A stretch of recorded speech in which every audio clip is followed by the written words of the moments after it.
Hello guys, দেখো এখন মানে সন্ধ্যাবেলায় আমরা এখন এটা দুই বোনে এখন চা নিয়ে বসেছি। গরম গরম চা আর গরম গরম পাঁপড় ভাজা মজমজে। আর আমরা আজকে বিকেলে বেরিয়েছিলাম দুই বোনে একটু বেড়াতে। এত ঝড় এত বৃষ্টি, দুই বোনে যে কিভাবে বাড়ি এসেছি কি বলবো বন্ধুরা তোমাদেরকে নেই। তো যাই হোক, ঠাকুর আশীর্বাদে বাড়ি আসতে পেরেছি, নাহলে ঝড়ে মনে হয় আমাদের দুই বোনকে উড়িয়ে নিয়ে চলে যেত। যাই না, দুই বোনে বাড়ি এসেছি। এখন দেখো দিদি বললে একটু চা খাবো, তার জন্য চা আর পাঁপড় ভাজা করেছি। পাঁপড় দিয়ে চা খেতে আমার তো খুব ভালো লাগে, তোমাদের কার কার ভালো লাগে অবশ্যই কমেন্টে জানাবে। আর আজকে বিকেলটা মানে কিভাবে কাটলো মানে কি আর বলবো তোমাদের, ভাবলাম হয়তো একটু মানে ফটো ফটো তুলবো, তো কিছুই করতে পারলাম না, এত জোরে বৃষ্টি এসছে। মানে দুই বোনে আবার ছুটতে ছুটতে বাড়ি এলাম।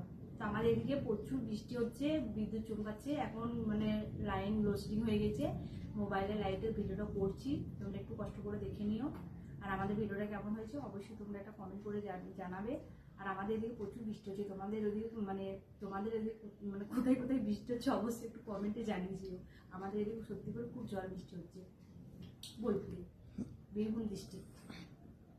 তো এখন আমি দুই বোন এখন চাটা খাবো, চাটা ঠান্ডা হয়ে যাচ্ছে।